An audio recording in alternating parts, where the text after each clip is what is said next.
ओम नमो अर्यन्ताणं नमो सिद्धाणं नमो आयर्याणं नमो उज्जयणं नमो लोये सौवसं धर्म ध्यान आराधना अंतर्गत કેટલાક શાસ્ત્રોનો તો સ્વાધ્યાય કર્યો છે, પણ આ એક બીજું શાસ્ત્ર છે.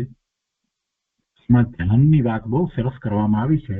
એ શુભચંદ્રાચાર્ય વિરચિત જ્ઞાનાર્ણવ છે.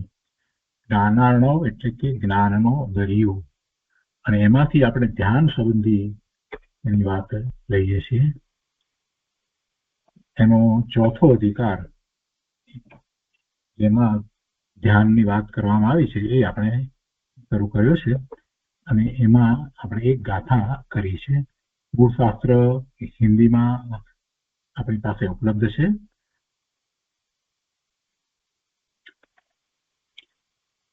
એમાં ચોથા અધિકારની છઠ્ઠી ગાથા આપણે કરી છે.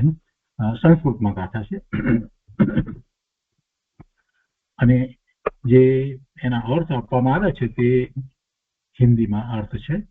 તો છઠ્ઠી ગાથા આપણે જે કરી, તો છઠ્ઠી ગાથાની અંદર કે ચોથો અધિકાર જે આખો જે કહેવામાં આવે છે એ તો સંક્ષિપ્ત વર્ણન, ધ્યાન કા વર્ણન, એમાં સંક્ષિપ્ત વર્ણન કરવામાં આવ્યું છે એમ કરીને લીધું છે. એમાં 62 ગાથા લેવામાં આવી છે. પરંતુ એમાં શરૂઆતમાં જે વાત કરી છે એને આપણે સંક્ષિપ્તમાં લીધા પછી છઠ્ઠી ગાથા આપણે લીધી કે જેની અંદર ધ્યાતા એવો ધ્યાતા કે જેની પ્રશંસા કરવામાં આવે તો એવા ધ્યાતાના લક્ષણ શું હોય, ધ્યાતાના લક્ષણ શું હોય એ વાત આપણે લીધી, અને એ ધ્યાતાના 8 લક્ષણોની વાતને આપણે એમાંથી સમજ્યા. તો એ ધ્યાતાના લક્ષણમાં એવી મુક્ષુતા હોવી જોઈએ, ક્ષોભ રહિત શાંત ચિત્તનું હોવું જોઈએ, સ્થિર હોવું જોઈએ, સમૃદ્ધ અથવા તો સંબરયુક્ત હોવું જોઈએ, અને બધાથી વિરક્ત હોય, મનને વશમાં રાખ્યું હોય, જીતેન્દ્રિય પણ હોય અને ધીરજ હોય, એ સાચો ધ્યાતા છે. તો એવા 8 લક્ષણોનો આપણે એ રીતે વિચાર કર્યો ગયા સ્વાધ્યાયની અંદર. હવે આ જ અધ્યાયમાંથી, ચોથા જ અધિકારમાંથી આગળ આપણે વાત લઈએ છીએ. આ વાત કર્યા પછીથી શુભચંદ્રાચાર્ય આગળ વાત કરે છે કે આ ધ્યાન કોને ન હોય એની વાત કરે છે. એમાં ગૃહસ્થાવસ્થામાં ન હોય એમ વાત કરી છે, મિથ્યા દ્રષ્ટિને ન હોય, અન્યમતિને ન હોય, આ બધી વાત એમણે સમજાવી છે, અને એના કારણ પણ સમજાવ્યા છે. એ આપણે ઝડપથી જોઈ જઈએ છીએ, એ મહત્વનું છે. એમાં શરૂઆત એમણે કરી છે કે ગ્રસ્ત દશામાં ધ્યાન હોય નહીં. શું કે છે? તો અબ इसी 7મી ગાથામાં અહીંયા उपोद्घातમાં અહીંયા કહે છે કે अब इसी कथन का विस्तार करते हैं और प्रथम ग्रस्तावस्था में उत्तम ध्यान का निषेध करते हैं. ગ્રસ્ત અવસ્થાની અંદર ઉત્તમ ધ્યાન, અહીંયા ધ્યાનની આગળ એક વિશેષણ મૂકી છે, ઉત્તમ ધ્યાન કા નિષેધ એમ કહ્યું છે. એટલે ખરેખર અહીંયા છેલ્લે પછી એ વાત સ્પષ્ટ કરશે કે અહીંયા કયા ધ્યાનની અપેક્ષાથી આ વાત કહેવામાં આવી છે કે જે ગૃહસ્થને ન હોય. તો ઉત્તમ ધ્યાન એટલે શુક્લ ધ્યાનની અપેક્ષાથી આખી વાત કરી છે. મુનિના જે ધ્યાન જે છે જેમાંથી એ શુક્લ ધ્યાનમાં જઈ શકે, ભલે અત્યારે શુક્લ ધ્યાન નથી પણ એવી એની યોગ્યતા પ્રાપ્ત જે થાય, તો એ યોગ્યતાની અપેક્ષાથી જે મુનિના ધ્યાન જે છે એવા ધ્યાનની અપેક્ષાથી કહેવામાં આવ્યું છે કે ગૃહસ્થ અવસ્થામાં ધ્યાન ન હોય. એટલે અહીંયા સહેજ વાત તો કરી દીધી કે ગૃહસ્થ અવસ્થામાં ઉત્તમ ધ્યાન કા નિષેધ એમ કહ્યું. ઉત્તમ ધ્યાન એટલે ધ્યાનનો નિષેધ એમ નથી કહ્યું, ઉત્તમ ધ્યાન કા નિષેધ. અને શા માટે? તો પછી એની ગાથાઓ કઈ છે. આપણે ગાથાઓ વાંચનમાં નથી લેતા, એના અર્થને લઈએ છીએ. તો 7મી ગાથાના અર્થમાં એમ કહે છે કે छोड़ दिया है मोक्ष मार्ग जिसने ऐसा प्रमाद से मूंड होकर, छोड़ दिया है मोक्ष मार्ग जिसने ऐसा प्रमाद से मूंड होकर यह जगत એટલે કે આ જગત જેણે આ મોક્ષ માર્ગને છોડી દીધો છે એમ જગતની વાત કરી. તો જગતનો અર્થ એ થાય છે કે જગતના જીવો, કે જેણે મોક્ષ માર્ગને છોડી દીધો છે અને પ્રમાદ થી મૂઢ થયા છે. એવા પ્રમાદ से मूढ़ होकर यह जगत શું કરે છે? તો ઉદય में आए हुए कर्म रूपी ईंधन से उत्पन्न दुख रूपी अग्नि से पीड़ित होता हुआ चारों ओर से जलता है। આ જગત બધી તરફથી બળી રહ્યું છે, સળગી રહ્યું છે। શા માટે? તો કે उदय में आए हुए कर्म रूपी ईंधन से उत्पन्न दुख रूपी अग्नि से। ये अग्नि पण केवो छे? दुख रूप अग्नि से। एमां कर्म रूपी ईंधन थी जे उदयमां आव्या छे जे कर्म, तो एनी साथे जोड़ाई अने ए दुखी दुखी थई रह्यो छे, बળી રહ્યો છે, चारे तरफथी बળી રહ્યો છે। तो कहे छे कि अब ऐसे जगत से निकले हुए मुनि को उद्देश्य करके कहते हैं। मुनिने उद्देशीने कहेवामां आवे छे। पहेला तो आ जगतनी वात करी કે આવું જગત એમાંથી જ્યારે નીકળે છે,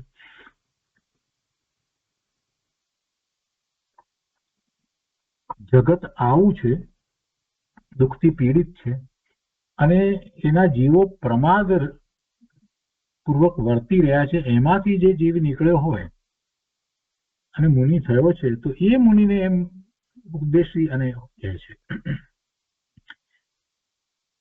શું કહે છે कि महामोह रूपी अग्नि से जलते हुए इस जगत में से केवल मुनिगण ही प्रमाद को छोड़कर निकलते हैं, अन्य कोई नहीं।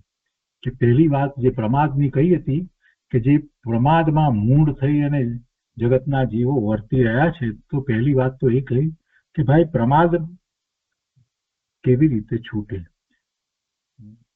कोण प्रमादने छोड़ी सके। प्रमादनो अर्थ આપણે જાણીએ છીએ કે જે આત્મા લક્ષ્ય કરે છે, આત્મા તરફનો પુરુષાર્થ કરે છે, એ જ અપ્રમાદી છે।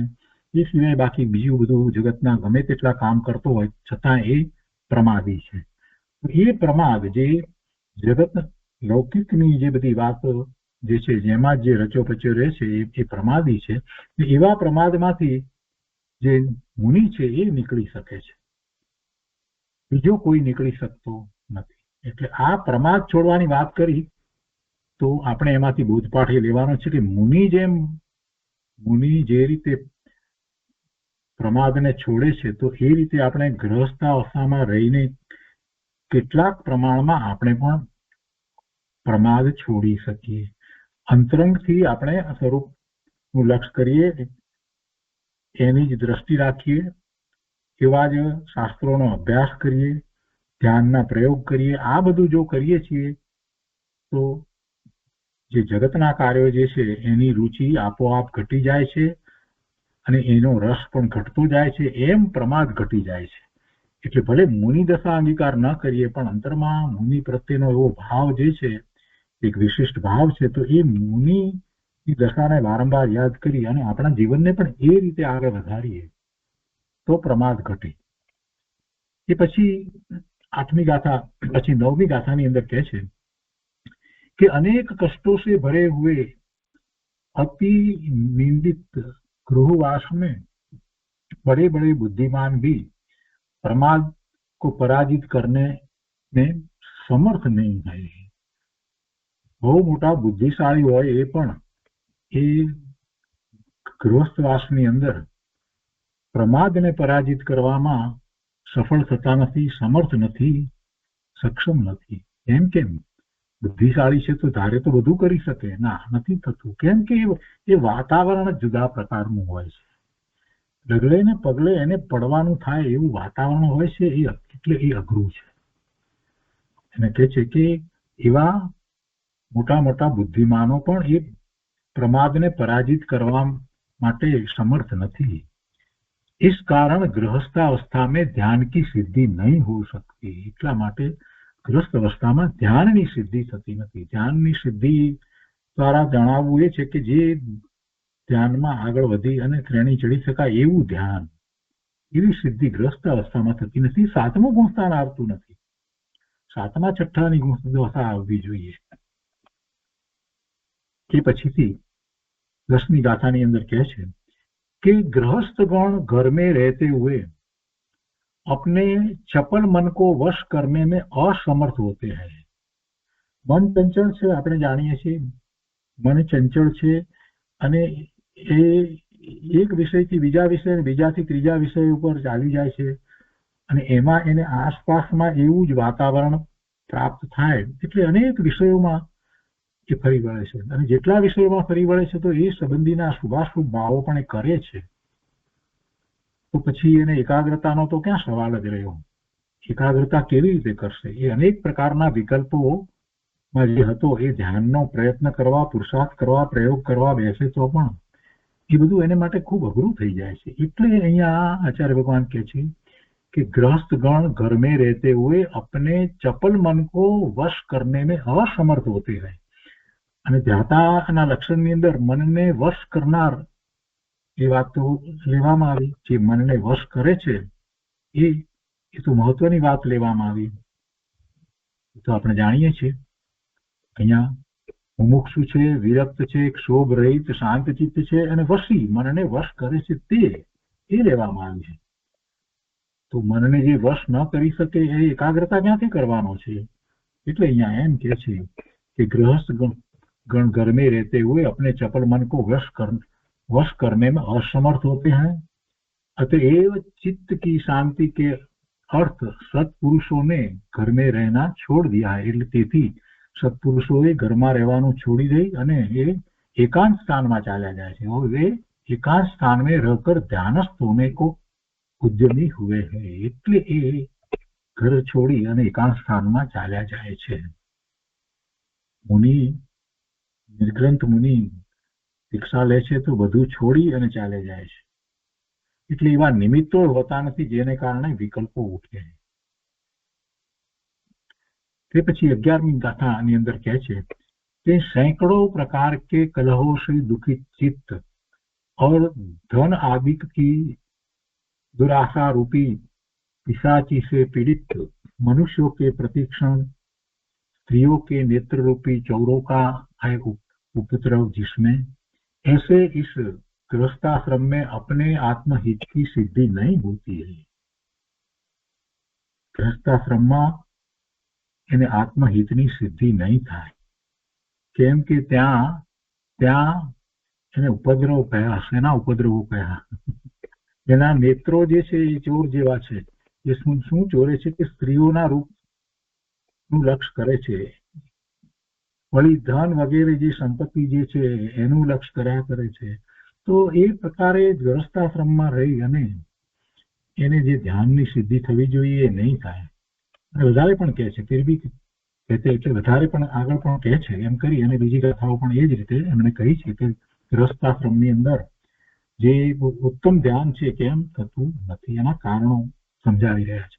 અને એ કારણો ઉપરથી આપણે દાખલો લેવાનો છે, બોધપાઠ લેવાનો છે કે ભલે હું ગૃહસ્થાશ્રમમાં છું પણ એના જે કારણો જે છે એ કારણો તરફ મને ઉદાસીનતા થાય તો હું ગૃહસ્થાશ્રમમાં જગન્ન એવું તપ, જગન્ય એવું જ્ઞાન, જગન્ય એવું ધ્યાન કરી શકું. એ વાત સમજવા માટે આપણે આ સમજી રહ્યા છીએ. ગૃહસ્થાશ્રમમાં નથી એટલે હાથ જોડીને બેસી જવાનું નથી કે ના ગૃહસ્થાશ્રમમાં ધ્યાન હોતું જ નથી એમ કરીને વાત કરવાની નથી.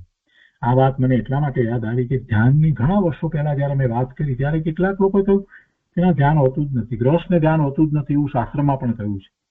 તો પૂરી વાતને આખી વાંચે નહીં ને એટલે ઉત્તમ ધ્યાનની વાત કરવામાં આવી છે, મુનિના ધ્યાનની વાત કરવામાં આવી છે, એ ધ્યાન ન હોય. બીજી તરફ ગુરુદેવ હંમેશા એ કહેતા હતા કે નિર્વિકલ્પ ધ્યાનમાં જ સમ્યક દર્શન થાય છે. તો એ વાતને એ પકડતા નહોતા. નિર્વિકલ્પ ધ્યાન વિના સમ્યક દર્શન થતું નથી એ વાત ગુરુદેવની હજારો વખત સાંભળવા છતાં અને પરમાત્મા પ્રકાશની અંદર કેટલી બધી વખત એ વાત આવી કે ધ્યાનની ગુરુદેવે જે પ્રવચન આપ્યા એની અંદર પણ ધ્યાનની આવી. બીજા કેટલાય શાસ્ત્રોમાં નિર્વિકલ્પ ધ્યાનની વાત કરી. પંડિત ટોડરમલજીની રહસ્યપૂર્ણ ચિઠ્ઠીમાં તત્વ નિર્ણય માટે પણ ગુરુદેવે એમ કહ્યું કે તત્વ નિર્ણય, આત્માનો નિર્ણય તો ધ્યાનમાં થાય છે. આ બધી વાતને કાઢી નાખી અને બસ પકડી લીધું. ગૃહસ્થ ધ્યાન હોય નહીં, ધ્યાન પ્રયોગ હોય નહીં, વગેરે વગેરે વગેરે. અરે ભાઈ, સમજવાની વાત છે. જે કંઈ કહેવાયું છે કોઈ અપેક્ષાથી વાત કરવામાં આવી છે અને વાત સાચી છે. ગૃહસ્થ દશાની અંદર કોઈને કેવળ જ્ઞાન નથી થયા, આપણે પણ જાણીએ છીએ, સમજીએ છીએ. આપણે એ વાત સમજી અને આગળ વધી રહ્યા છે. પણ ગૃહસ્થ અવસ્થામાં જે થઈ શકે છે, જે ધર્મ ધ્યાન 4થું, 5મું, 6ઠું અને 7મા સુધી પહોંચી શકાય છે, તેમાં 4થા, 5માનો તો વિચાર કરી શકીએ કે નહીં. અને એવું કરવું છે તો જે ધ્યાનમાં નડે છે એ બધા કારણો એને ગ્રહસ્થ અવસ્થામાં રહેલા કારણો તરીકે બતાવ્યા. તો એ કારણો પ્રત્યે ઉદાસીનતા સેવીએ તો ભલે ને ગ્રસ્તાશ્રમમાં હોઈએ. કૃપાળુદેવનું જીવન જુઓ, ગ્રસ્તાશ્રમમાં હતા, પણ એ બધા જે કારણો જે છે એ પ્રત્યે એમને તો ઉદાસીનતા હતી. એ જીવન જીવવા માટેનું અદ્ભુત ઉદાહરણ એ પૂરું પાડી ગયા છે આપણને. ગ્રસ્તાશ્રમમાં રહી અને કેટલું થઈ શકે છે. અહીંયા કહે છે कि निरंतर पीड़ा रूप आर्त ध्यान की अग्नि के दासी दुर्गम बसने के अयोग्य तथा काम क्रोध आदि की कुवासना रूपी अंधकार से विलुप्त हो गई है नेत्रों की दृष्टि, जिसमें ऐसे घरों में अनेक चिंता रूपी ज्वर से विकार रूप मनुष्यों के अपने आत्मा का हित कदापि सिद्ध नहीं होता, ऐसे गृहस्थावास में उत्तम ध્યાન कैसे हो. જો કેટલી બધી વાત આપી દીધી છે, એને આપણે જરાક ખ્યાલમાં લઈએ અને એમાં થોડોક ફેરફાર કરીએ. એ તરફનું લક્ષ્ય જે આપણું જે છે, જેની સભાનતા જે છે, એમાં એકત્વ છે, એમાં મમત્વ છે, એને છોડીએ અને એટલા જ્ઞાન સહિતના વૈરાગ ભાવે પરિણમીએ તો આ ગ્રસ્તાશ્રમની અંદર ધર્મ ધ્યાન થાય છે. શું કે છે? આર્થ ધ્યાન ખૂબ પીડારૂપ છે. આર્થ ધ્યાન જયારે હોય ત્યારે પછી ધર્મ ધ્યાનની પણ વાત ન થઈ શકે. તો આપણે આર્થ ધ્યાન બુદ્ધિપૂર્વક સમજપૂર્વક છોડી શકાય એવી વસ્તુ છે. સમજપૂર્વક છોડવાનું છે.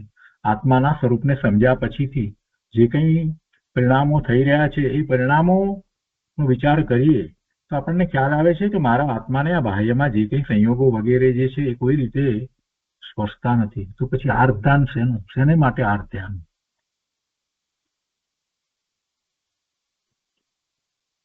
કામ ક્રોધ આદિ કુવાસના આ બધાની વાત જે કહેવામાં આવી છે, તો એનો પણ એ જ રીતે વિચાર થઈ શકે કે એ બધા ભાવ જે છે એ પરના લક્ષ્ય થતા ભાવ છે. એ ભાવનો હું સ્વામી નથી, એનો હું કરતા હોઉં નહીં, કેમ કે મારામાં એવો ગુણ પણ નથી. અને હું શા માટે એવા ક્રોધ આદિ કરું છું? કોઈએ કાંઈ પણ કહ્યું છે તો એની વાત એના સુધી જ રહી છે, મારા સુધી એ પહોંચતી જ નથી. આત્મામાં કાંઈ પહોંચતું જ નથી. અરે પોતે આત્મા પોતે વર્તમાન પર્યાયમાં ગમે તેવા વિકારી ભાવે થાય છે તો એ વિકાર મૂળ આત્મામાં પહોંચતો નથી અને આત્મા તો ત્રિકાળ શુદ્ધ જ રહે છે. તો પછી આ બીજા બધા બાહ્યમાં જે એવા કારણો છે કે જેને કારણે મને આ બધા ભાવ થાય, કામ ક્રોધના ભાવ થાય, કુવાસનાના ભાવ થાય, એવી લોલુપતાના ભાવ થાય, આ બધું જે છે એ બધા ભાવો જે છે એ મારા મૂળ સ્વરૂપને તો મલિન કરતાય નથી. તો હું શુક્રાયામાં રોકાઈ રહ્યો છું અને એનાથી તો હું દુઃખી જ થઉં છું.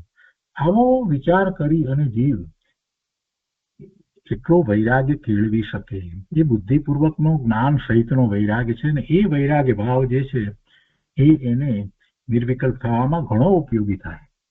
એમાં હમણે ના પાડી કે ભાઈ આ બધા કારણથી તને ઉત્તમ ધ્યાન નહીં થાય એમ કહ્યું છે ને, એટલે તું મુનિ દશા અંગીકાર કરી અને એવું ધ્યાન કરી શકીશ. વાત બરાબર છે, પણ જે કારણો છે, જે દૂષણો છે, એને આપણે સમજપૂર્વક મોડા પાડી શકીએ છીએ. કેમ કે આખી પ્રક્રિયા એ ચિંતવનની છે. એ ચિંતવન દ્વારા એને આપણે મોડું પાડી શકીએ છીએ. ચિંતા વગેરે જે છે એ બધાને આપણે સમજપૂર્વક હટાડી શકીએ છીએ. એ પછી છે 13મી ગાથા. એમાં કહે છે कि गृहस्थावस्था की आपदा रूपी महान कीचड़ में जिनकी बुद्धि फंसी हुई है तथा जो प्रचुरता से बढ़े हुए राग रूपी ज्वर के यंत्र से पीड़ित है. राग અને ગૃહસ્થાશ્રમની બધી ચિંતાઓ, એ બધી મલિનતા, એને કીચડ એમાં કહી દીધું છે. એમાં જ એની બુદ્ધિ ચાલી રહી છે, એમાં જ એ રોકાઈ રહ્યો છે. તો પછી ક્યાંથી ધ્યાન કરશે એમ કે છે. और जो परिग्रह रूपी सर्प के विष की ज्वाला से मूर्छित हुए हैं. परिग्रहથી મૂર્છિત તો એમ જ છે, પરિગ્રહથી જીવો મૂર્છિત થાય છે. તો પરિગ્રહથી પણ આપણે મૂર્છિત ન થઈએ. જે છે એને પોતાનું ન માનીએ અને જે છે એવું બીજું વધારવાનો પ્રયત્ન જ ન કરીએ.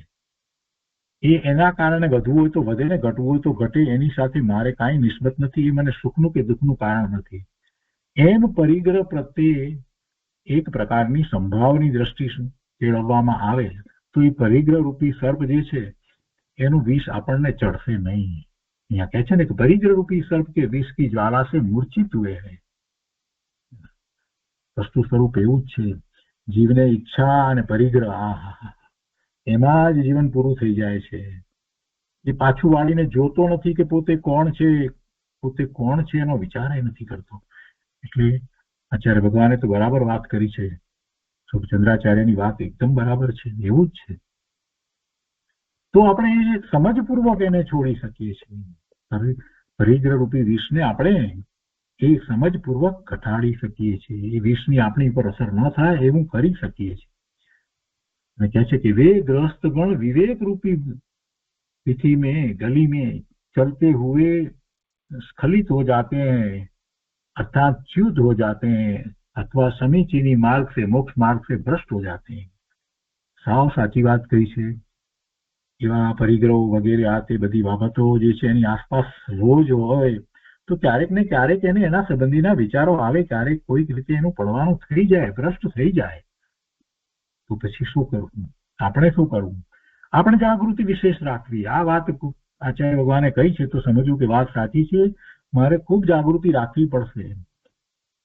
કાજળની કોટડીની અંદર સફેદ વસ્ત્ર પહેરી અને જવાનું છે ત્યારે કેટલી કાળજી રાખીએ કે એક ડાઘ કાળો ના પડી જાય. એવી રીતે આ જીવનની અંદર, આ સંસાર માટે, આ ગૃહસ્થાશ્રમની અંદર આપણે પ્રવર્તન કરવાનું છે કે કોઈ કાળો ડાઘ ન પડી જાય. જેમ કાજળની કોટડીની અંદરથી નીકળીએ ત્યારે ક્યાંક કાળો ડાઘ પડી જાય તો ન પડે એ માટે કેટલી બધી સભાનતા આપણને હોય છે, કેટલી જાગૃતિ હોય. તો એવી રીતે અહીંયા જાગૃતિ રાખવાની છે કે આ જેને આપણે સંસાર કહીએ છીએ વસ્તુ તો એ સંસાર નથી પરંતુ એ સંયોગો છે. આ કુટુંબના અને આસપાસના જે બધા સંયોગો જે છે એ બધામાંથી આપણે એવી રીતે નીકળવાનું છે કે જેથી કરીને કોઈ વિષય વાસનાના ભાવના ડાઘ આપણા ચારિત્રમાં પડી ન જાય, નહીતર ભ્રષ્ટ થઈ જવાશે. માર્ગથી ભ્રષ્ટ થઈ જવાનું ખૂબ ખૂબ ખૂબ સહેલું છે, લપસણું છે. માર્ગ એવો છે કે ત્યાંથી લપસી પડાય છે. અને એ વધારે લપસણી ભૂમિ ક્યાં છે કે ગૃહસ્થ દશાની અંદર ભૂમિ ખૂબ લપસણી છે. એટલે જ મુનિ થઈ જાય છે, એટલે જ જીવો એનો ત્યાગ કરી અને ગૃહસ્થાશ્રમને છોડી અને મુનિ દશાને અંગીકાર કરે છે. એ પછી 14મી ગાથાની અંદર કહે છે कि जैसे रेशम का कीड़ा अपने ही मुख से तारों को निकाल कर अपने को ही उसमें आच्छादित कर लेता है. यानी મોઢામાંથી જે લાળ નીકળે એનો તાર નીકળે એ પોતાની આસપાસ જ વીંટાળે છે, કોસેટો બની જાય છે ને. તો ઉસી પ્રકાર હિતાહિત में विचार शून्य होकर हित અને અહિતમાં વિચાર શૂન્ય થઈને એનો વિચાર કરતો નથી. यह गृहस्थजन अनेक प्रकार के आरंभों से पाप उपार्जन करके अपने को शीघ्र ही पाप जाल में फंसा लेता है. પેલો એમાં જ ફસાઈ જાય છે કીડો, એ રેશમનો કીડો. એવી રીતે આ જીવ પણ અનેક પ્રકારના આરંભ સમારંભ કરીને, આરંભ સમારંભ બધી જગ્યાએ આરંભ સમારંભ, અરે ધર્મના નામે કેટલા બધા નકામાના આરંભ સમારંભ કરી અને જીવ શું કરી રહ્યો છે, એની જાળમાં એ ફસાઈ રહ્યો છે. તો પછી ધ્યાન ક્યાંથી થશે? ઉત્કૃષ્ટ ધ્યાન કરવાનું છે, ઉત્તમ ધ્યાન કરવાનું છે. અને એ પછી 15મું કહે છે, 15મી ગાથામાં કહે છે कि राग आदि शत्रुओं की सेना संयम रूपी शस्त्र के बिना बड़े बड़े सत्पुरुषों से, राजाओं से सैकड़ों जन्म लेकर भी जब जीती नहीं जा सकती तो अन्य की कथा ही क्या है. राग आदि शत्रुની સેના જે છે એ સેના સંયમ રૂપી શસ્ત્ર કે બિના, સંયમ વિના એ જીતી શકાય એમ નથી. સંયમ હોવો જરૂરી છે. એ સંયમનું એટલું મહાત્મા આપણને આવવું જોઈએ કે આપણા જીવનની અંદર આપણે એવા સંયમના કેટલાક નિયમો એવું સ્થાન આપીએ કે જેને ક્યારેય ચૂકી ન જઈએ, એમાં ક્યારેય કોઈ બાંધછોડ ન કરીએ. શ્રાવકના જે વ્રત જે છે એ શ્રાવકના વ્રતને જો આપણે અંગીકાર કરીએ તો એ પ્રકારનો સંયમ થઈ શકે છે. ભલે સમ્યક દર્શન થયું ન હોય પણ એ વ્રત છે અને સમજી અને એટલો સંયમ, અમુક રીતનો સંયમ આપણે દાખવી શકીએ તો ઘણો મોટો ફેર પડી જાય. પછી 16માની અંદર કહે છે कि स्त्रियां प्रचंड पवन के समान है, प्रचंड पवन बड़े बड़े भूभृतों पर्वतों को उड़ा देता है और स्त्रियां बड़े बड़े भूभृतों राजाओं ने पण चलावी दे छे। ऐसी स्त्रियों से जो स्वभाव से ही चंचल है ऐसा मन, तो स्त्रीओनो वांक नथी पण मननो वांक छे। मनने ए अनादिथी ए मिथ्या मान्यता मनमा ए पड़ी गई छे ने, એટલે એ વિષયોમાં એ મન પોતે એમાં વળી જાય છે। તો क्या એ ચલાયમાન નહીં હોगा, એટલે એમાં જીવ ચલાયમાન થઈ જાય છે। અરે એવા કેટલાક અન્ય મતની અંદર તો મોટા તપસ્યા કરવા વાળા સન્યાસીઓ એ પણ ચલાયમાન થઈ જાય। એ બધા દાખલાઓ આપણે જાણીએ છીએ। એટલે સ્ત્રીઓ કે સંસર્ગ में ध्यान की योग्यता कहाँ, એટલે મુનિ દશાની વાત કરવામાં આવી છે। આમાં પણ આપણે સંયમ પૂર્વક વર્તીએ અને ધ્યાન કરી શકીએ છીએ। સ્ત્રીઓ પણ ધ્યાન કરી શકે છે। સ્ત્રીઓ પણ ધ્યાન કરીને સમ્યક દર્શન પ્રગટ કરે છે। અને એ 16મી ગાથા થઈ ને ત્યાર પછીથી 17મી ગાથામાં કહે છે कि आकाश के पुष्प और गधे के सिंह नहीं होते हैं। आकाशना पुष्पो नहीं ने गधेड़ा ने सिंगड़ा होता नहीं। कदाचित किसी देश व काल में इनके होने की प्रतीति हो सकती है, परंतु गृहस्थाश्रम में ध्यान की सिद्धि होनी तो किसी देश व काल में संभव नहीं है। કે ગધેડાના શિંગડા નથી હોતા, પણ કદાચ એને માની લો કે એ થઈ શકે, પણ ધ્યાન ગૃહસ્થાશ્રમની અંદર ધ્યાન થઈ શકે નહીં।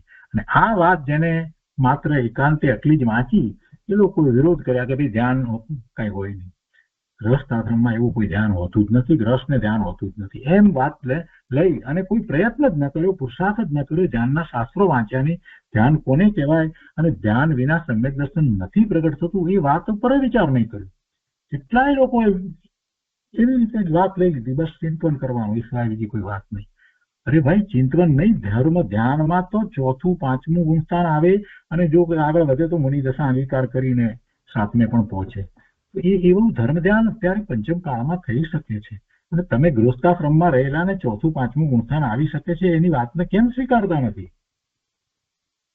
પણ કોણ કોને સમજાવવા જાય?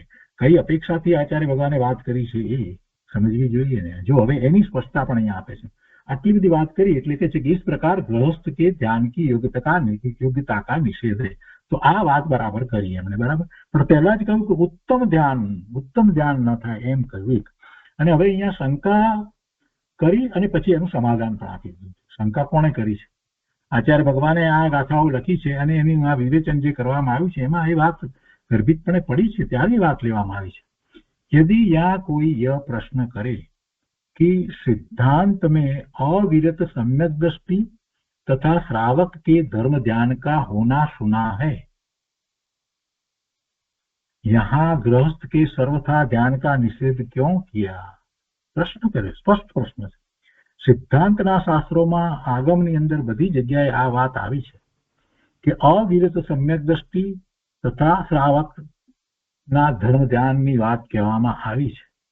તો તમે અહીંયા ગ્રહસ્થને સર્વથા ધ્યાનનો નિષેધ કેમ બતાવો છો કે ગ્રહસ્થને ધ્યાન ન હોય એમ કેમ કહો છો? આ પ્રશ્ન અને એનું સમાધાન આપતા એમણે સ્પષ્ટ કર્યું કે इस ग्रंथ में, આ ગ્રંથમાં मोक्ष के साधन रूप ध्यान का अधिकार है। કેવા ધ્યાનની વાત છે અહીંયા? मोक्ष के साधन रूप ध्यान का अधिकार है, इसलिए उसकी अपेक्षा मुनियों के ही ध्यान की प्रधानता कही गई है। ये अपेक्षा थी मुनिना ध्यान की प्रधानता कहेवामां आवी छे। केम के मोक्ष ना साधनभूत ध्यान जયારે કહેવામાં આવ્યું એ તો કે મુનિને જ હોય। આપણે જાણીએ છીએ કે 7મું ગુણસ્થાન મુનિને આવે અને ત્યારથી ઉપર જે છે ત્યારે જ હોય ધ્યાન, એટલે મુનિ દશાની વાત કરવામાં આવી છે। મોક્ષના સાધનરૂપ ધ્યાનની વાત કરવામાં આવી છે એટલે એની મુખ્યતાથી વાત કરવામાં આવી છે। सम्यक दृष्टि गृहस्थों के धर्म ध्यान जघन्यता से होता है। एमने पण धर्म ध्यान जघन्यताथी शा माटे लीधुं? केम के धर्म ध्यानमां उत्कृष्टपणुं क्या छे? मुनिनुं ध्यान छे ए उत्कृष्ट छे अने आ गृहस्थनुं ध्यान छे 4थुं 5मुं जे छे એમાં પણ ચોથું એ જગન્ય છે. તો આ જગન્યતાથી છે. અને જે સાતમું જે છે, છઠ્ઠ સાતમે, તો એ ઉત્કૃષ્ટ ધ્યાન છે. એ ધર્મ ધ્યાનની અંદર પણ, એટલે કે છે ધર્મ ધ્યાनની અંદર પણ सम्यक दृष्टि गृहस्थ के धर्म ध्यान जगन्यता से होता है. बराबर, जगन्यताથી છે, પણ છે ને સો યા ગૌણ હૈ, એટલે અહીંયા ગૌણ કરીને કહેવામાં આવ્યું છે. પણ એ જે ધર્મ ધ્યાન મુનિનું છે એ ઉત્કૃષ્ટ ધર્મ ધ્યાન છે, એ સાતમે છે. એટલે સ્યાદવાદ મત में प्रधान गौण कथनी में विरोध नहीं होता. એટલે આ રીતે આ વાત કરવામાં આવી છે. મુખ્યતાથી, મુનિની મુખ્યતાથી, કે મુનિને સાતમું ગુણસ્થાન આવે છે, એ જ આગળ વધી અને એ શુક્લ ધ્યાન પ્રગટ કરી શકે છે. એ અપેક્ષાથી અહીંયા એવા ઉત્તમ ધ્યાનની વાત કરવામાં આવી છે. એટલે અહીંયા ગ્રહસ્થને ધ્યાન નથી એમ કહેવામાં આવ્યું છે. હવે એના જે કારણો કયા, એ આપણે માટે તો બહુ મહત્વના છે. કે આ બધા કારણો એવા છે કે જેથી કરી અને ગૃહસ્થ ધ્યાનની એકાગ્રતા કરવામાં થાક ખાઈ જાય છે, પાછો પડી જાય છે, એને વિકલ્પો આવી જાય છે, એ કરી નથી શકતો. તો એ બધા માટે આમાં જે કારણો બતાવવામાં આવ્યા એ બધા અને ફરી ફરીને યાદ કરી અને આપણે એને કેમ કરીને છોડવા, કેમ કરી અને હલકા કરવા, એમ કરી અને એનાથી બચવું, એ આપણે કરવાનું છે. અને એટલા માટે જ આપણે આ વાંચનમાં લીધું છે. ગ્રસ્તને શું વાંધો પડ્યો છે ગ્રસ્ત માટેનો એ બતાવ્યું. તો એ બધી વસ્તુઓને આપણે સારી રીતે સમજવાની છે. તો આ ગ્રસ્તને ધ્યાન નથી એની જે વાત કરવામાં આવી. હવે એના પછીથી મિથ્યા દ્રષ્ટિને ધ્યાન નથી એની અહીંયા વાત કરે છે. અને એ વાત આપણે આવતા સ્વાધ્યાયમાં લઈશું. આજનો સ્વાધ્યાય આપણે અહીંયા સુધી રાખીએ છીએ. પછી અન્યમતીને નથી એની પણ વાત કરશે. અને એ બધી વાતમાંથી આપણે કેટલીક બધી વાતને સમજવાની છે કે જ્યારે આ વાત કરવામાં આવી છે તો એમાં જે રહેલી વાત જે ખરેખર ધ્યાનમાં અંતરાય રૂપ થાય, વિઘ્ન રૂપ થાય છે, ધ્યાન થવા નથી દેતી, તો એને હું કેવી રીતે નિવારું, એ નિવારણ માટે આને સમજવાનું છે. આખી વાતને સ્પષ્ટ કરી. અને છેલ્લી વાત ફરી પાછી યાદ કરી લઈએ કે ગૃહસ્થને ધ્યાન હોય છે જગન્ય ધર્મ ધ્યાન, ચોથું પાંચમું ગુણસ્થાનનું તો હોય છે. અને જો એમાં એ આગળ વધે છે અને મુનિ દિશા અંગીકાર કરી લે છે તો બરાબર છે. જેમને કહ્યું ઉત્તમ ધ્યાન એને થઈ શકે, સાતમે આવી શકે, અને સાતમાથી પછી આગળ શુક્લ ધ્યાન થાય. ભલે અત્યારે અહીંયા ભરત ક્ષેત્રના વિશે ન થાય, પણ જેમને જે શુક્લ ધ્યાન થાય છે એ બધાને સાતમું ગુણસ્થાન હોય છે, તો ત્યાંથી જ આગળ એમને શુક્લ ધ્યાન થઈ શકે છે.